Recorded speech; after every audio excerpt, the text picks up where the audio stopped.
So in terms of the Senegal trip, because I'm interested to know, because I was reading, actually no, it wasn't reading, I was listening to a podcast last year by a Nigerian brother, Nabil Abdulaziz, Nabil Abdul Rashid. He's a comedian on Right, British yeah. Got Talent. He came a few years ago, Yeah. a Nigerian brother.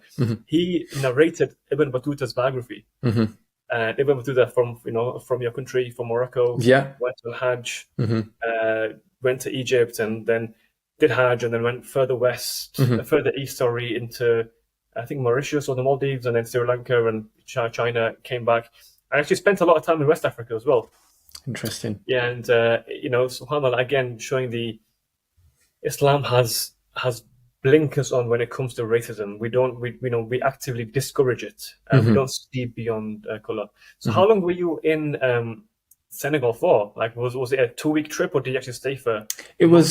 It was interesting in the sense of the time span wasn't that long. It was probably roughly 14 days, maybe 13 days, but it was at the last few days of Ramadan. Right. Okay. So it was very, very intense in the sense that we were fasting, and we had to observe all of the obligations that we had to observe. That's what made it very rather challenging, but nevertheless it was still rewarding.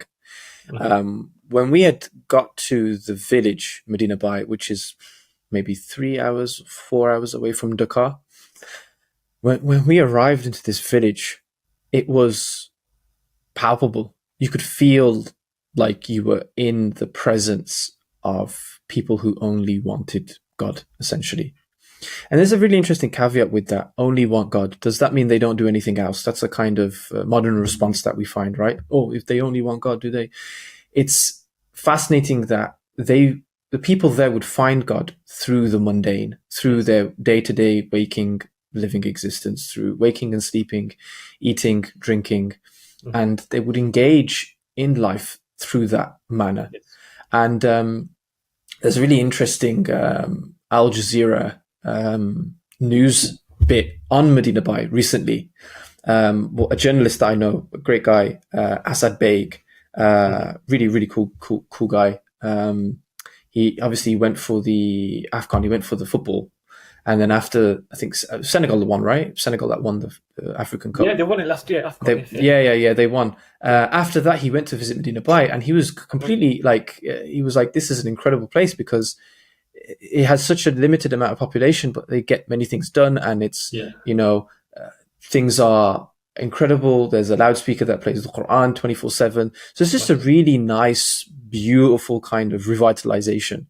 There's a really interesting Arabic term for it, ziyara, to go and see that which brings you ziyada. So when you go and spend time with these God-fearing individuals, you spend time with the men and women who are aligned. They're completely aligned. They're aligned. It's almost as if they're so aligned that the sun shines down upon them and they have no shadow, almost, because they have no ulterior motive. They have no agenda. They just want good for you. They just want good for us. Very welcoming. When you spend time with people like that, something very, very unique happens, and you get a bit of a spiritual increase. It's like a renewal almost. And that's what it was like. The trip was like renewal.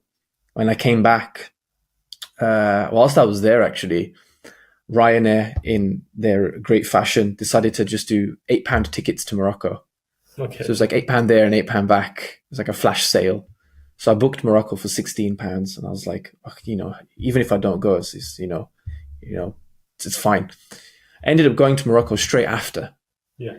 And it was incredible. It was probably one of the best trips to Morocco I ever had, because I had experienced the beautiful intensity of Senegal, and then I came back home to Morocco, and it was like very nurturing.